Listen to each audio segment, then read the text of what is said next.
Hello and welcome back to another episode of the Blue is the New White podcast. Today's guests are blazing new trails in the food equipment industry. Ray and David Bartolomucci, CEO and founder respectively of Roopairs, are two brothers with strong entrepreneurial spirits looking to solve a problem that plagues almost all small business owners in this space. Their software aims to provide a long-awaited solution to adding simplicity to service management, connecting the industry together, and attracting a new generation to the skilled trades. Growing up in the restaurant industry, they saw a problem: the complexity of managing service vendors for a small operation. But as they dug in, however, they realized a bigger problem was the service vendors relying on outdated technology to run their entire operation. So began their journey in creating the most innovative new platform, hyper-focused on uniting the food equipment industry and creating success for the people in it. Yet another example of the difference you can make in and for the skilled trades by way of technology. Don't forget to subscribe to this channel and on our website at bluesthenewwhite.com to receive all the latest updates. As always, this show's not monetized and we don't run ads. We rely strictly on word of mouth from our listeners to further the mission. So if you enjoy this episode, please take a moment to rate it, review it, and share it. The future generations of tradespeople depend on it. They depend on you. So thank you again and enjoy this episode of the Blue is the New White podcast with David and Ray Bartolomucci. Welcome back to another episode of the Blue is the New White podcast. I've got some special guests here with us today, guests I've been wanting to have on the show for quite a while, and they are finally ready. Ray and David Bartolomucci. Hopefully I'm saying that correctly. Welcome to the show, guys, finally. Appreciate it. Try learning that in kindergarten. No, thank you. And I'll do my daughter a favor, and I won't teach her. But thanks for having us. Appreciate it. What's that? I said thanks for having us. We really appreciate it. Absolutely, man. This is long overdue. Been wanting to have you guys on the show for quite a while, and I'm excited about the conversation we're going to have today because I personally know how much you guys are doing for the industry, and I think it's important to share with everybody who will listen. So that being said, Ray, why don't we start with you? Kind of give us your backstory, who you are, where you're from, how you got to where you are today, and then we'll move on to David. Yeah, absolutely. Thanks, Josh. So my life in a nutshell, I am the son of a restaurateur. So I grew up in the Bay Area, about 35 minutes outside of San Francisco. And growing up, I worked in my dad's restaurants. I started as a prep boy. I then moved to dishwasher and server, cashier, manager, you name it, I did it. And really growing up, I learned a lot of hard values of the restaurant and service industry. It always ran through our blood to help our father and our family restaurants, which I'm sure you can relate to, Josh, serving restaurant clients. And, growing up, I went to De La Salle High School. I played sports. I played baseball and football. And after some time in high school, I felt like I really wanted to focus on baseball. I won a couple state championships with football. Our high school was really known for sports and for the football program. So ended up doing that route and actually got a scholarship to Indiana, Valparaiso University for baseball. And was in the cornfields for about 2.5 years. It was definitely a different experience, to say the least. I was a California boy going to the Midwest and really continuing my education and my sports career. So after 2.5 years, I was really bothered. I was really bothered by the whole sports scene because I wasn't taking my academics as seriously as I wanted to. And I got this weird gut feeling that I wanted to do something more with my life. And so I started Googling schools when I was in North Carolina on our spring trip. It was my sophomore year. And I started Googling schools, just trying to find a UC or some other school in California that I could transfer to. And unfortunately, none of my credits were transferring. And I saw this one link. It was John Cabot University, a university in Rome, Italy. And it caught my eye. And, our family is from Italy, and we have, some cousins still out there. So I was very intrigued. Long story short, I packed my bags, left my scholarship, and moved to Rome, Italy, and finished my degree out there.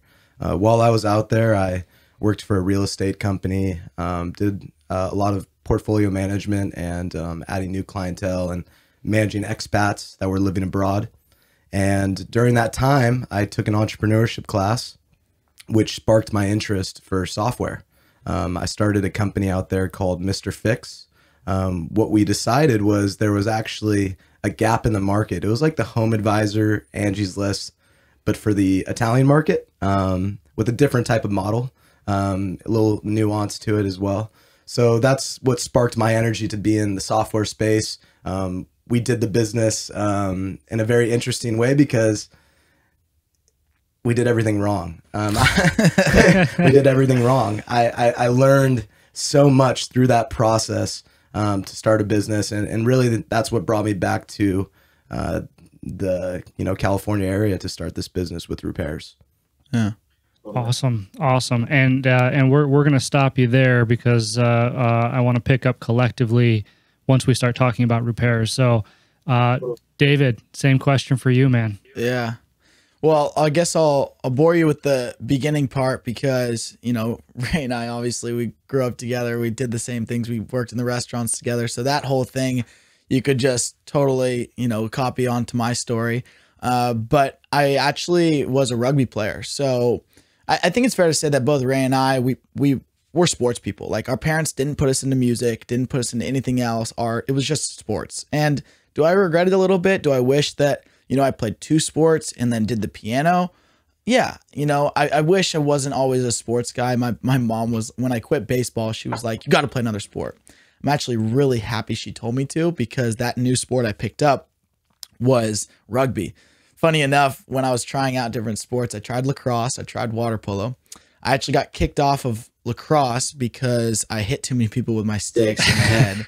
So I got kicked out of lacrosse. I tried water polo, and I swear to God, I was almost drowning every time because people were trying to pull me under. So I was like, yeah, this sport isn't for me. That reminds me of Happy Gilmore. He was like, oh, I'm the first guy ever to try to take off my skate and try to stab somebody with it. That's so funny. If you actually go on Instagram, you'll see on Adam Sandler's Instagram account, he actually posted like a 25th anniversary of Happy Gilmore, and it's him doing the Happy Gilmore swing 25 years after, and he just smokes it, fully smokes it. Maybe post-production you could pull it up, but it's unreal. And then Shooter McGavin comes in to the conversation and does the same thing. It's nice. Beautiful. Anyways, I digress. So, sports were my thing, and then my mom, the last option was rugby. So I tried rugby, fell in love with it. It's an interesting sport in the United States. It's not as, prevalently played as, say, in Europe or Australia or New Zealand, but it was something I really came to love. I don't know, maybe because I just like hitting people or letting out my aggression. Who knows? That'll forever be an unknown question. But it actually took me to college. So I played at Cal Poly San Luis Obispo, which is an hour and a half north of Santa Barbara. Really enjoyed it down there. It's kind of like your classic college town with the beach 10, 15 minutes away. I was 3 hours away from my family, so I wasn't too close where they could just visit me on a dime. But far enough that I felt like I had, freedom, and also 3 hours from LA. And it was just kind of perfectly smack dab in the middle of California. So spent my 4 years there studying finance. Actually, funny enough, I was originally agricultural business. I actually didn't even want to go to Cal Poly. It wasn't even my top choice. But I applied to ag business because I was told that was the best way to get into the school because it's a really good school. And I thought, okay, ag business, I could do with ag business. I'll learn about ag, and we could do that whole route. But when I got in, my first class was to write a paper on pears. I literally wrote a 25-page paper on the origin and existence of pears, like the fruit. And after that paper, I was just like, this is so not me. I cannot do agriculture. I was so done. So I just switched over into regular business and started studying finance, which, funny enough, I ended up not even liking.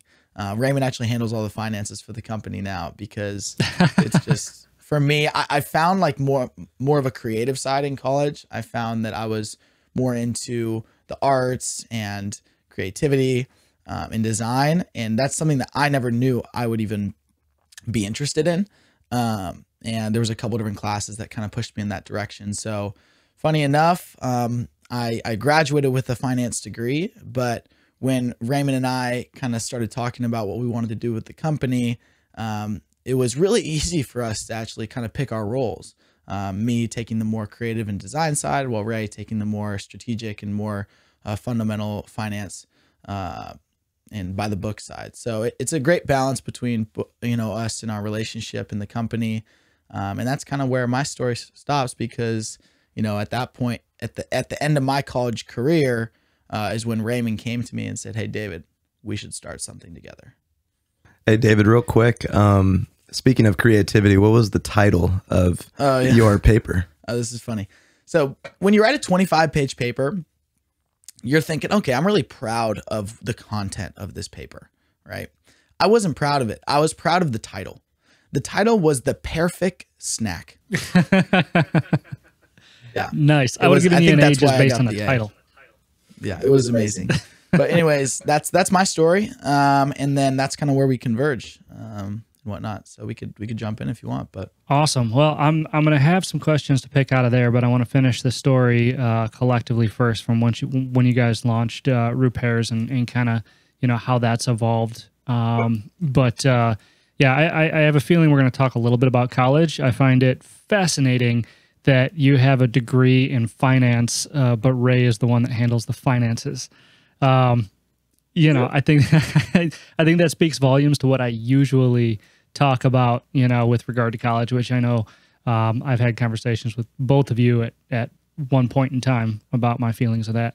So that's going to be interesting. But for right now, let's pick up. You guys came together. You had an idea. Tell us about that idea. Totally. So why don't you start with, you left Italy, right? And you came back? Yeah, totally. So I was in Rome for 4 years and ended up coming back to the U.S. And really the reason why I came back was, David and I, we had this crazy idea. You were on the train with Dad, right? Yeah, we had this crazy idea. I was on the train with Dad, and he came to visit me in Rome. And when I was doing Mr. Fix out there, I showed him my business plan on a long trip when we were going to see our cousins. And my dad looked at the business plan. He said, "Ray, this is great. This is great for Rome, but I'd love to have you back in the US. Why don't you come back and start a software company for the restaurant repair industry? Because this is where we need it, son. I've been in the business for over 50 years, and I cannot manage my assets, in a very efficient way. And I'd love for you to try and solve this problem for us and our industry." Yeah. And then at that point, Ray came to me, who I was in San Luis Obispo, still in school.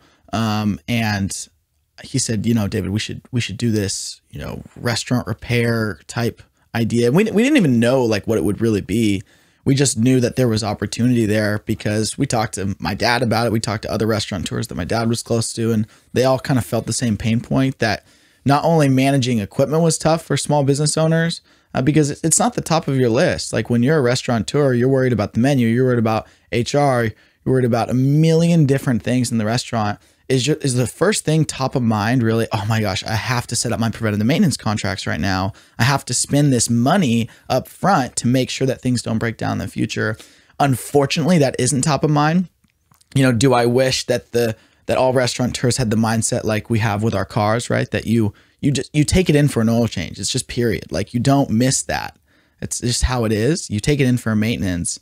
But unfortunately, that's not top of mind. And I'm sure you very well understand that, Josh, working with a lot of these restaurants. But you also probably have seen with a lot of the bigger, more established chains and facilities managers where, because they have people in place to make sure that the equipment and whatnot is running properly, that you find that they're more on top of their stuff than, say, maybe a independent or, a 1 to 3 location owner. But that's kind of what the original idea was really to better connect small business owners with service providers, but also help the restaurateurs worry less about kind of the equipment part of their business and have Roopairs essentially be like their assistant and their software assistant to manage their assets and connect them to providers. The Uber for restaurant repairs, if we really want to call it that. I don't like really saying that because that's what everybody was doing back in the day. But it was designed to be a marketplace to connect restaurants and service companies. We thought of the idea, actually, we're in my backyard right now in my podcast studio, and across the way is my grandma's sewing studio. It's funny, we're making all these little studios in our backyard. And in that studio, I vividly remember 2.5 years ago, my brother and I on a whiteboard, just drawing up what we had envisioned for this company. We thought about the name of the company. We thought about the original, value proposition. And that was the original one we came up with. And the story gets pretty crazy as we hired our first developer. And being in the service industry, right, you're not dealing with software developers day in and day out, but, us trying to build a software company, we had to. And being a finance major and then Raymond just general entrepreneurship, I mean, I couldn't write a line of code. We didn't know anything about how to build a software company. Yeah, nothing. We had this really cool idea in mind, but obviously everybody, like someone's already had our idea. Like our idea is not rocket science. Someone's already had it. The reason why it hadn't yet successfully been done is because no one executed on it.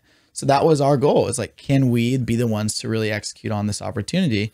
And that's when we went out to find a developer. I want to stop you there real quick. I got a couple of questions that I'm sure my audience is wondering. So the way that you described it, basically connecting vendors and restaurateurs or end users, how is this product different than, say, your service channels, Corrigos, that kind of stuff? I personally know how, but I think it would be beneficial for you to tell everybody. Totally. Yeah. So Service Channel and Corrigo are great platforms. They've provided a ton of value to both sides of the industry. But let's also keep in mind when they were created quite a while ago. These are big corporate companies that serve the big clients, such as the McDonald's of the world, the Chipotle's of the world, and whatnot, who, have tons of restaurants that need facilities management. But also, I think the user experience and also simplicity gets lost in the sauce when you start dealing with larger companies as such. And frankly enough, if you're a small business owner like my father, you're not using Service Channel. It's too expensive. You're not using Corrigo. So when you think about the industry being 70% small business owners, and okay, we could also talk about how COVID's maybe changed that. But when we started the business, it was really 70% small business, 30%, these larger corporate companies. There was not really an option for them because Service Channel is used by the facilities manager who is paid $100,000 a year. Okay. Service Channel would be used by my father, who he can't use Service Channel on top of the 12 other systems he's using. He can't afford to hire a facilities manager. What he needed was a simple automated tool to help him connect and manage his assets very simply. And that's, I think, where we came in, is we came to be the solution for small business restaurateurs, and also connect to the small business service providers, which, let me mention, we knew nothing about the service industry. Like we were restaurateurs till we die. So that whole, because we're building a marketplace, that whole side of the equation was a complete mystery. Yeah, it sounds like it. And that's a perfect explanation, by the way. I think that that's gonna perk some interest from a lot of the people out there listening, because it is. I mean, I've talked about it for years, even when we were much smaller, about how there isn't a solution for this kind of thing. And so when you guys are popping up into the scene now, it's incredibly exciting for not only for me to see and for you guys, but for the entire industry, to see this happening. So tell me, from day one and from your initial vision, how has Roopairs been evolving up until today? Yeah, that's a very loaded question for sure. And excited to expand on that. So we started as the marketplace, and I actually moved to San Luis Obispo because David was currently a junior at Cal Poly University in San Luis Obispo. And I actually moved back to the States because we got accepted into the accelerator program. Cal Poly actually chooses 8 businesses or ideas every year that they think are viable that they can help bring to market. And luckily, we got into that program, hit the ground running. We started testing that marketplace, that kind of Uber of restaurant repairs type model. And what we found out was not what we were expecting. The service vendors, the food equipment service repair companies, the ASAs, they were saying, hey, I love how I can manage my restaurant clients through this platform. My restaurants can manage all their equipment, full transparency. However, I can't manage all of my business through this platform. You know, I want to be able to schedule jobs, dispatch my technicians, invoice my customers, billing, really the whole 9 yards. But I also want to still feel connected to my customers in a meaningful way. My clientele is the number one priority, and that's what they kept really expressing to us. But they also needed something to operate their internal operations. They were explaining how there was a lot of field service software out there in the market. It's really not a new, crazy term. It's been in the industry since the 80s. And really what they were telling us is that the software specifically made for the food service industry and industries very adjacent to it are very antiquated. Yeah. And they are so hungry for innovation in this space. And so really we came to the realization, David and I looked at each other and we said, there's a surprisingly interesting problem going on within the field service software space. And how can we disrupt it and bring cutting edge technology to an industry that is so ripe for innovation? And really that's when we decided to pivot our actual business and focus 100% on food equipment service repair companies. And I'll never forget when we were in that office in San Luis Obispo, I asked him, like, wait a second, like, I understand you want this internal management system, this field service management system, but don't you already have one? Like, you're a company of, 10 people. Like, you've got to be scheduling and doing your jobs in some way. And he goes, yeah, let me show you something. He takes me over to his computer and my jaw just dropped. I said, you're not using that, right? Like, you're using this in 2019 to manage your business.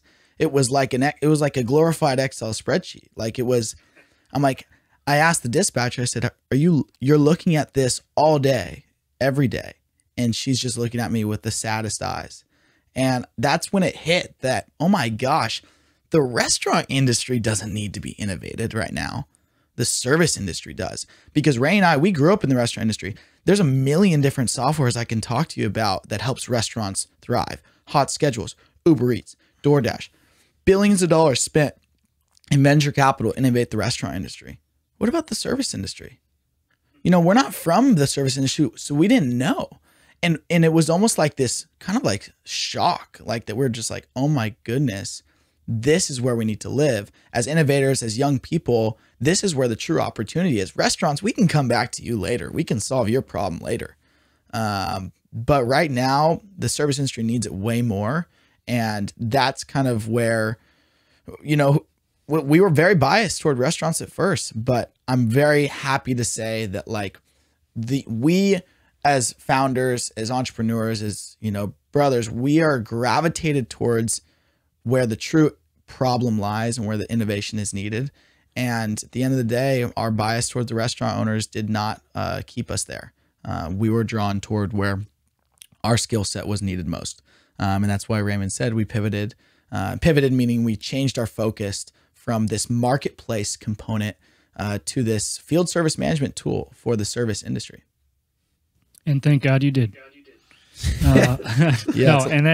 That's powerful. I mean, to me, that sounds like you guys had a hell of an aha moment, at that time. Yep. And it was your mindset and your thought process that led you to that.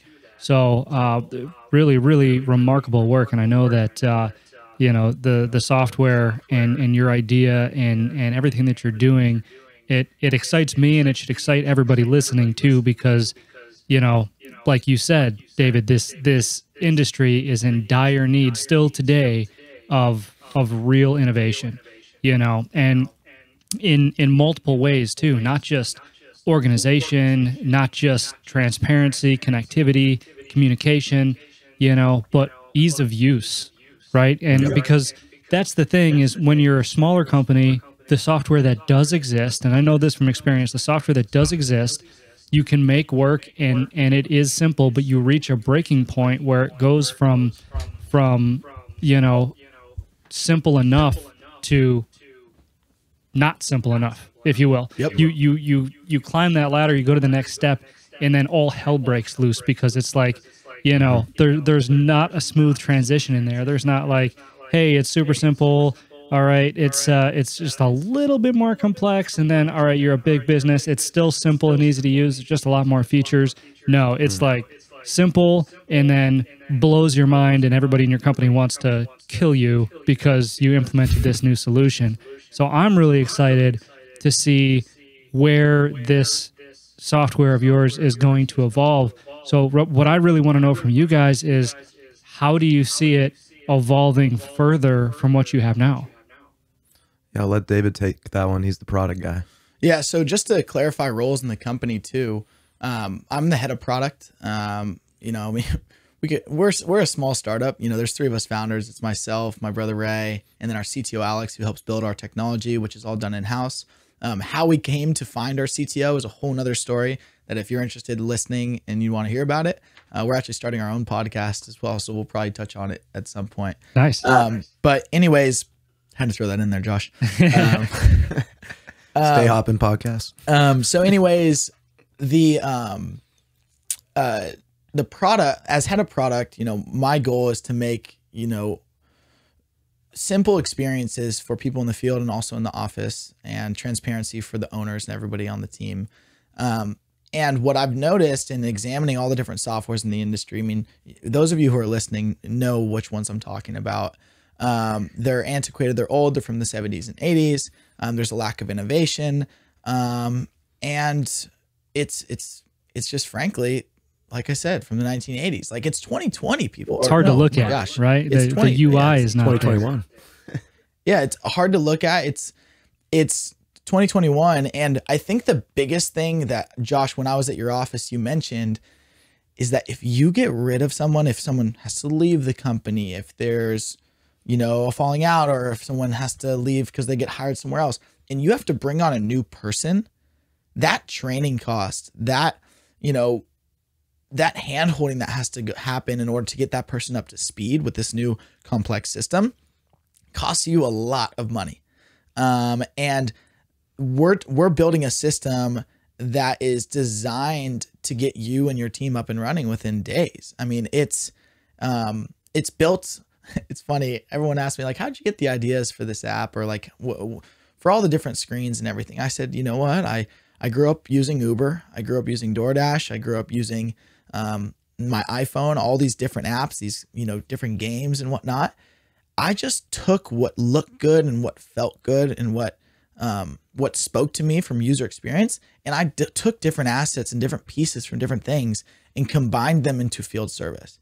And what I'm not trying to do with the product is reinvent the wheel and create this whole new crazy piece, because that's when people get confused. What I'm trying to do is I'm trying to take all of the most simple elements of user experience in software design and bringing them to an industry which has who has yet to feel that innovation. And that's what our product does. And I think the people who value the most from it are people in the field, the technicians, right? These are the people that could get so angry with their phone that they decide to drop off and go quit. It's like, we're trying to build something that's different. And yeah, there's going to be some pushback because, we're not like pen and paper. But also I think that when you look at the software in the industry, it's a big step forward. And going back to kind of what software's meant for the past 30 years, it's been about building everything. You'll notice that these enterprise systems will have every single module known to man, from accounting to dispatching to scheduling to all these different things. That's what the 1980s and 70s and so forth were about. What it's about now is about integrations. It's about building a core product. Hey, we're really good at job management from start to finish, estimating and invoicing. Okay. But this guy over here, this software company's amazing at accounting, QuickBooks, for example. Why would we go off and build this accounting system when there's already a world leader in accounting that has a great software system out there? Why wouldn't we connect with them? Why wouldn't we integrate with them? Why wouldn't we partner with them, right? It's what we're taking the approach of building a core system and then partnering with all the best other software industries or software companies in the space. Let's speak about maybe XOI Technologies, for example.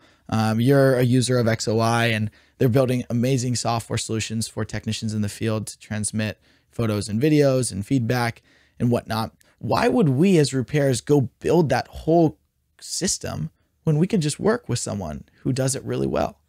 Why would we, for example, Schedule Engine, they're doing some cool stuff. We want to partner with these amazing technologies and not try to be the one size fits all. And that's, I think, how our approach is different. Yeah. And if you're a service company who says, no, I want all of my software in one system altogether. Sure, if that's what you want, but there's a price to be paid with that. And a lot of you have already realized what that price is, whether it be with training, whether it be with, cost, having servers in your closet. I could go on, but that's exactly where my server is. It's a glorified closet. It's a glorified closet. But there's so much truth to that statement. And I know this from experience because I was one of those guys, at one point in my company, I said, I've got all these different softwares and we're trying to get them to integrate, right? And there's got to be something simpler. So naturally, my thought process went to, well, let's find one that does it all. And then, and then let me point out to anybody listening, don't feel stupid if you made this same mistake because, and I don't want to call it a mistake, but whatever, a spade's a spade. And, but what happens is, you see these demos of these big softwares, right? That they do it all. And in the demo, everything works fantastic. And it's like, holy cow, this is great. This is definitely much better than what I was doing. And then you get on this software and then you experience exactly what you were saying too with the training and getting everybody familiar with it. And the problem is everything becomes that much more cumbersome because now all the associations that were being made outside are having to be made inside this software, which means there's just so many parameters and a lot of them are editable, right? And you put a lot of information on a screen in front of somebody and naturally they're going to be like, okay, well, what happens if I do this? What happens if I don't do this? What happens if I push this button? It's big and red and says do not push, but I really want to push it, And so I would advise everyone out there that's listening, if you haven't made that leap yet, but you're considering it, take a beat, slow down, before you get into something that is just completely over your head. And I'm not talking about Fortune 500 companies. I'm talking about small businesses, ready to take that leap into a medium-sized business or what have you. But no, there's a lot of truth to that. And I'm thankful that you guys have found your way into this side of the industry, right? Which is why you're so good to be on this show, because as you know, I typically talk about the skilled trades.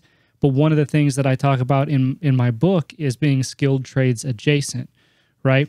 So a question I'm going to ask you guys in a minute is gonna I'm very curious about. But really, what I'm saying is the opportunities that exist, not only in the trades but adjacent to them, albeit serving them, which is what your software does.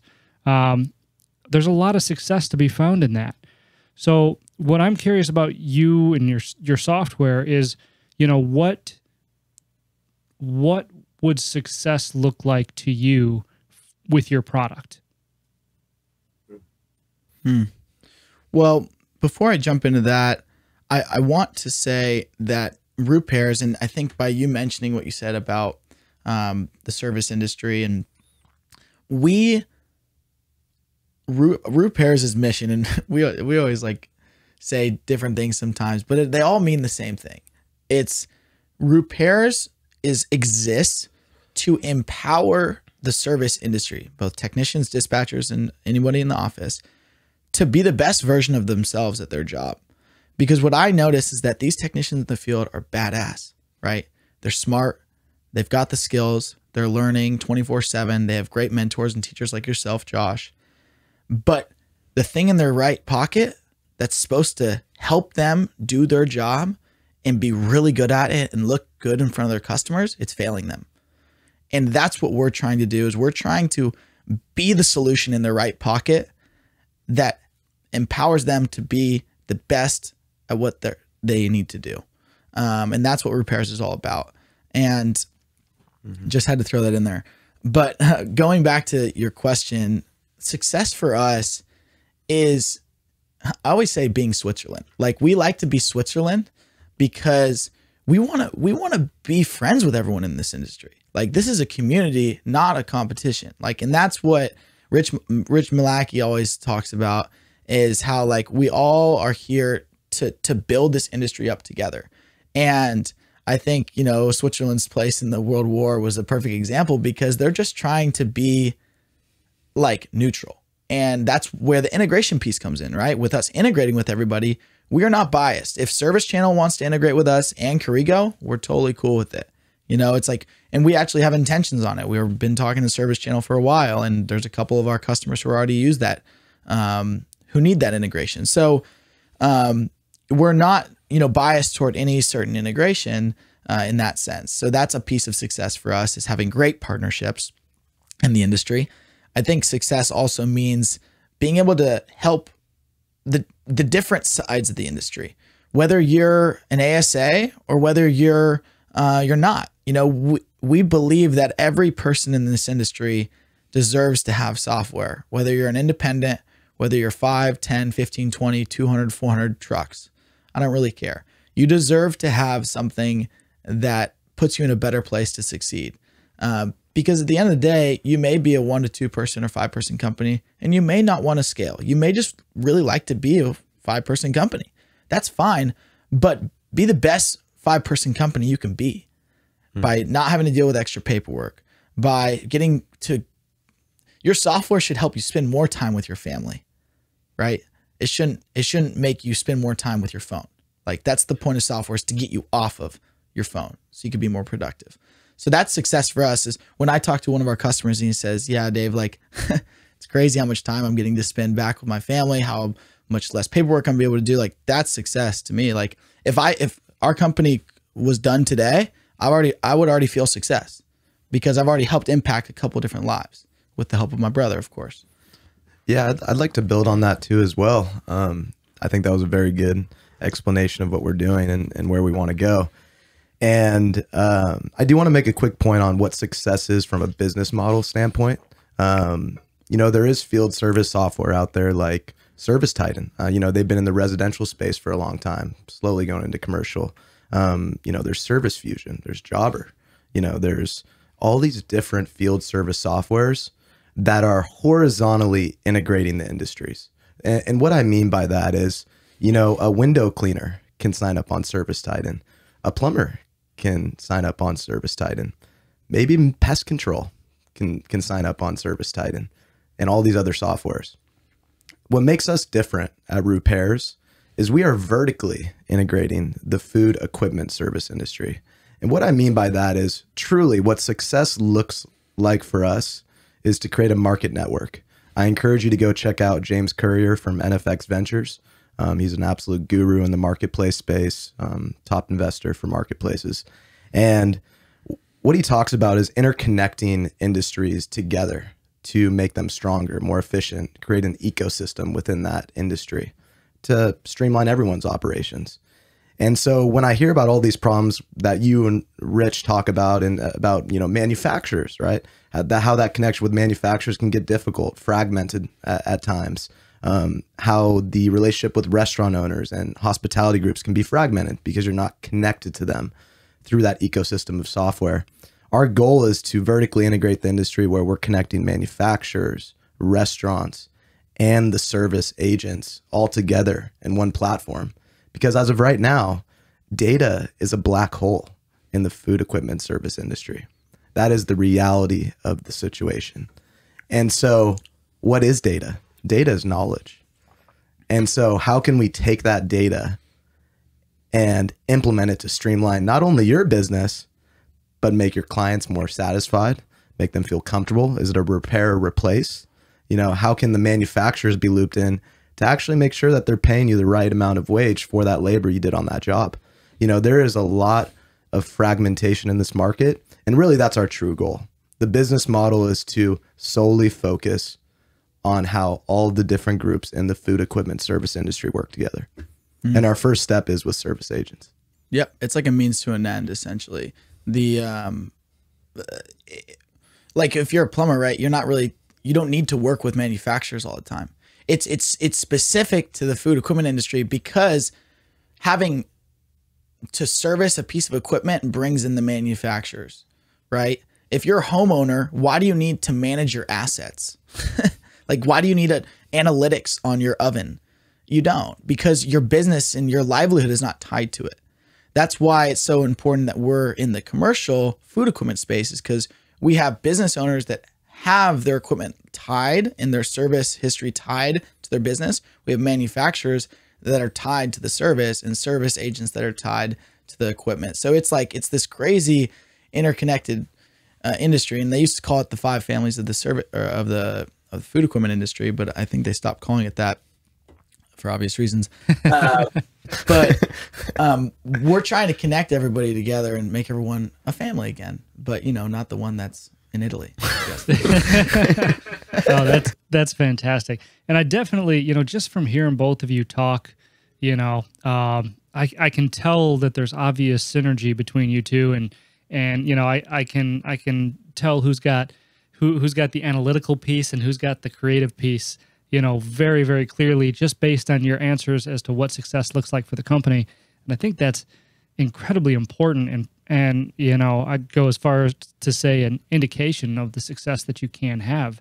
You know, it's almost like you've got one mind split into two, and you're working towards a very collective vision. I think it's remarkable. So I'm curious. You guys obviously you talk to a lot of small business owners in this space, in the service space. Usually they're blue collar folks. You know, they started this business from being a technician or you know, taking the company over from a family member who was a technician. So, you know, they're deep into the trades. Are there any personality traits or characteristics that you've noticed that they share and that you appreciate? Gotcha. I think, well, no, that's a good question, because we deal with so many personalities on a daily basis, right? I mean, from some of the office people that I work with on a daily basis to the technicians in the field. I think the one that strikes me the most, and it's this specific office that we always work in, and they're one of our first customers in San Luis Obispo, is like, there's just like so much care. It's like, I never expected it. Like they're always calling me. They're always telling me what needs to be better. And it's almost like they've brought in our product as their own.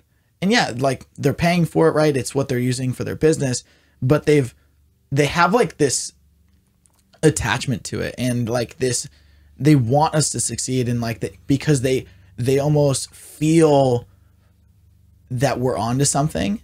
And you know, because I've talked to some of the people in your office when there's issues with your software and stuff. Literally, some of your guys said, "Yeah, it's not even worth calling them. It's not even worth, you know, giving them a ring."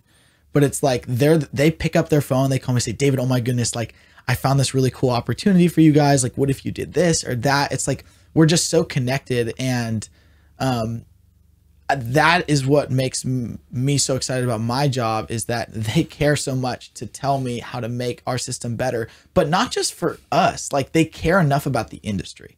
And that's the biggest thing, is that everyone I talk to wants to see this industry move forward. And I've seen that most prevalently in the office specifically. That's a good point, Dave. Yeah, that's a good answer. I deal with the front end of, acquiring new partners that believe in what we're doing and want to, jump onto Roopairs. So I'm very on the front lines when I'm talking with these service agents. One thing I've realized that I have such an immense respect for is they're just hard workers. There's no other way to put it. I remember there was one moment vividly. I was speaking on the phone with a service company, food equipment, and I said, "Hey, can I talk with you for 15 minutes on the phone?" And granted, he was in the middle of a job. He was a little disgruntled. No one likes getting a sales call, right? And this is what he told me that resonated with me. He's like, "Ray, let me call you in like a month, because as of right now, I need to provide for my family, and I can't even take a 15-minute shower. I'm that busy." And that really resonated with me. And that posed the question, well, why the hell are you so busy? What are you using for your business? Are you streamlining that business? But really that's what has always stuck out to me for this space. It's just full of hard workers. That blue collar mentality. It's a different breed. I'm sure anyone that's going to be listening to this podcast that's from the service industry can understand that y'all are just built different. And I want to leave a legacy of, our business, Roopairs, to make an impact on this industry that has really always been there since day one. We call this industry the underappreciated heroes, because really, y'all will jump out of your bed at 1 a.m. in the morning and go fix something that could disastrously shut down a restaurant for a week. And so underappreciated heroes is what we want to uplift for this space.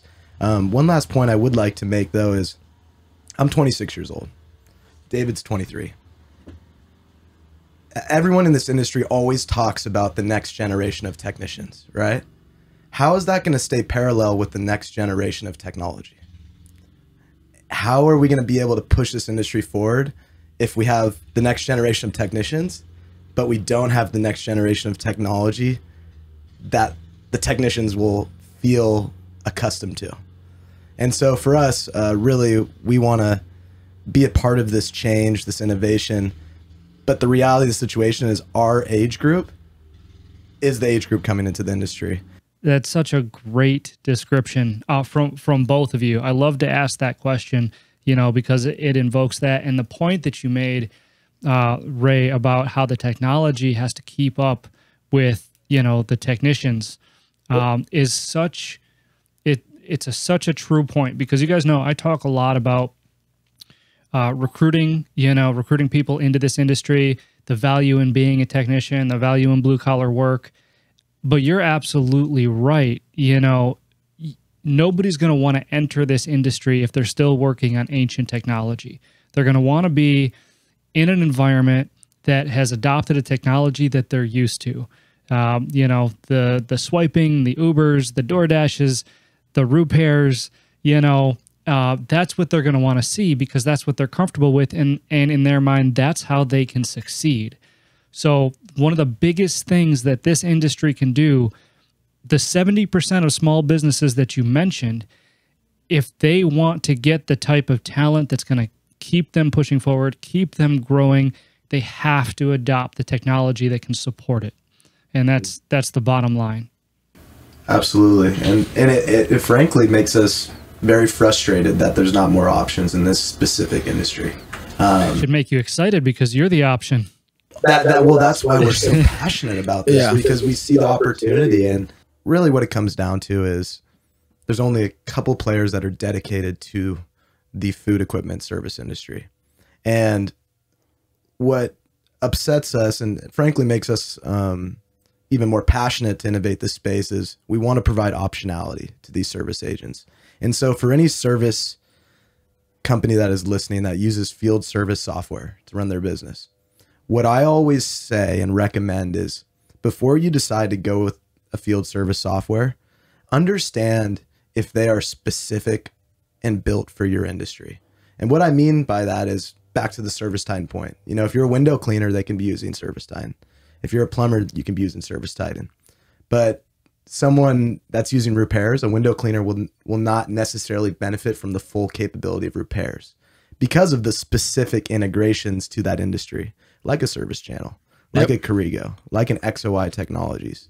Yep. All of these other field service software solutions will not bother to make integrations with a very niche industry like the food equipment service industry. Yep. And so that's why I always recommend to really understand and tailor your decision to know if it's the right fit for your business, because not everybody knows about the food equipment industry, and everybody also knows that this food equipment service industry runs a lot differently than a lot of those other companies. Yep. And I mean, and then going back to, you know, the manufacturer play, you know, does your software successfully connect to the manufacturers that you're doing warranty calls to? You know, how are you able to get that data from a service call back to the manufacturer? There's just like that whole extra piece, that extra layer, which is going to be a whole other product for us, right? I mean, this is our first product. We're just getting started. Like, we are a 3-person company who, you know, we've been talking to, we're bootstrapped. All of the revenue we brought in, we've put right back into the company. And we do that because we need to accelerate this innovation. Like, it's getting to a point where someone needed to do it, and it needs to be done fast. Because going back to your point earlier, Josh, about how people, like, there is so much money to be made in this industry. Like, there is so much money to be made as a technician, as anybody in this space, and the world needs to know that. Like, and when they get a taste of it, when someone comes into this industry and then they see the software like this, that almost like subconsciously makes them think that, okay, well, this is an old antiquated industry. There's not much money to be made here. So what we're trying to do is give the notion of like, no, like, the service industry, you can make a great living and you could help change the world. Like, get over here. Let's make it attractive. Let's make it sexy. And it's going to be a process. And with this whole innovation thing that I like to always mention is that, okay, yeah, maybe the software in this industry isn't really changing much. Maybe it's not providing as much value as it should like it should in 2021. But why do we exist? We exist to help push those other companies. If those other founders are listening to this podcast, if they know, and they know who they are, I'm going to send it to them. I hope that, like, that we want the industry to be better. We want, like I said, optionality. We're pushing the industry forward. And if it pushes you as well, that's exactly the point. Because we're not here to be the only option. We're here to be an option, which helps push the industry towards more and more opportunity. And the best option. And at the end of the day, competition is what strikes innovation, because complacency is not what brings innovation. And that's what we've seen for the past, 30 or 40 years, 50 years. So it's going to be a long journey. Luckily enough, we have people like you, Josh, to assist us. We have so many other large and small service company owners, technicians, dispatchers that are on our side, that feel the pain, that wake up every morning, go to work, and they have this idea and hope for a better future for not only their team, but also their children who might be joining the industry. And I just want to let them know that, like, we are looking out for you and we are doing our best to get there. It's going to take time. It's going to take money. But this isn't like a 2-year stint that Ray and I are like, okay, yeah, let's do this for 2 years. Let's sell the company and let's move on. It's like, we understand this is going to be a long journey, because frankly enough, innovation does take time. And we're in it for the long haul.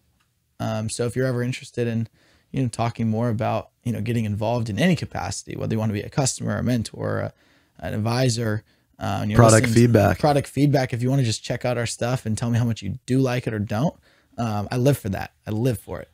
And Josh has already given me his 2 cents, and I've already, put in a lot of things that he's advised on. So it's just fun. I don't know. This is fun. No, that's fantastic. And I personally, I'm so excited to see how it continues to evolve and what kind of impact it makes on this industry, because it could be huge. and I think it will be huge. And anybody listening, you know, that has any interest whatsoever, I'm going to have the Roopairs website and everything like that attached in the description of this podcast.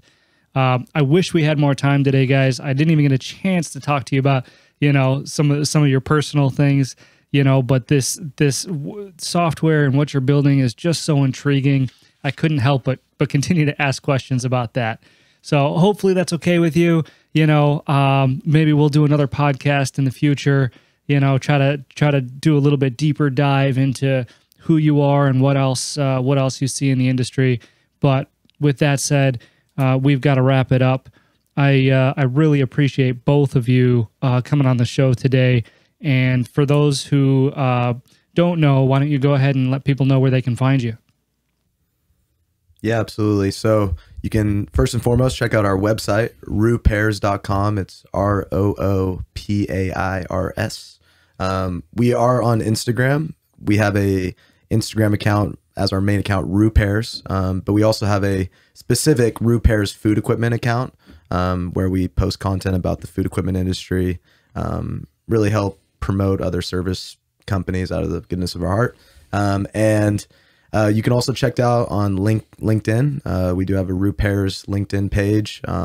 Myself as well as my brother are always active on LinkedIn, posting on our personal pages as well about the industry. So feel free to follow us there. Let's see, what am I missing here? Yeah, I mean, we have a Twitter, but we don't really post on it. I don't post on mine much either. But I think that the best way to contact us is also just to call our personal phones or like our emails. Like some of my CTO always says, like, why do you give out your phone number? I'm like, I don't know, man. Cause like, I don't know. I like talking to people. And if it's a spam call, I won't, you know, talk to them. But if it's someone who actually wants to call me and I don't have their number and they want to just talk, like I cannot miss that call. I answer every single phone, number. So my phone number is 925-963-1322. Give me a ring. Let's talk shop. Let's talk food equipment. Let's talk restaurants. Let's talk about how much we don't like college, which I don't. That's dude, Josh, we could save that for the next one. I mean, my whole college spiel is, I did a whole TED talk on it. Like I have an opinion there. But anyways, just email us, david@roopairs.com, Raymond@roopairs.com. If you have any questions about field service software, it's safe to say we are experts as far as understanding what the technology entails and the technical aspects behind it. And, you know, whether it's us or a different company, we're happy to point you in the right direction. 100%. Yep. This is all about working together. Awesome. And I'd like to point out that you are the first person ever to give out your phone number on my show. So congratulations for that. I can't be held liable for anything that happens. That's fine. I don't really care. I'll probably change numbers down the road, but that's for fine. now, no, I'm kidding. Before we completely wrap it up and say our goodbyes, is there anything else that you guys want to add quickly? Stay Hoppin' podcast is coming out. And Josh, we spoke about this. You're going to be our first official guest. Boom. Yes. We are really excited for that. This was such a fun episode, and frankly, we could talk about this for hours. So I'm excited to have you on the show. We're really going to be bringing industry leaders together. So this is going to be an aspect of how technology plays a role in the food service industry, specifically with service agents, also top executives from manufacturers. We want to loop them in to see if there's some problems that we can address for the industry, as well as bringing our expertise of how we grew up in the restaurant space. We'd love to get some industry executives from the restaurant industry and talk about how we can really bring this industry together for the future. So we're excited. We're so motivated to bring this content out to you guys. And, you know, at the very least, it's knowledge that we can bring to the table. Yeah, you've been extremely inspiring in a lot of the things we've done product wise, podcast wise. So our goal is to just be thought leaders in this industry, content leaders in this industry like yourself and Rich. Because at the end of the day, knowledge is power. And, for people like Ray and I who are on the front lines every day talking to, service company after service company, we're hearing the pain, we're hearing like I hear it in their voice, like the struggles. And if we can be people that can solve that problem and then also explain the solution over a podcast, over a blog, over a small LinkedIn post. Like I literally have watched things on LinkedIn that have been 30 seconds that have helped change my life. Like there's so much opportunity in the world we're living in with social media to get the word out, whether it be you on your iPhone, just talking to it and posting it, or it be in a podcast studio like you and we both have. There's so much to be told, so much to be learned. And Josh, thanks for being an innovator in that sense, because blue is the new white. What can I say? Thanks for the plug.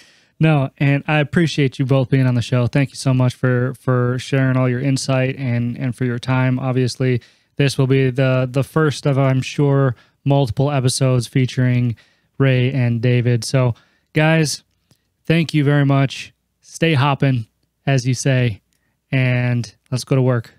Yes, sir. Yes, Absolutely. sir. Thanks, the grind Josh. doesn't stop. Thanks. Appreciate it. Talk soon, bro.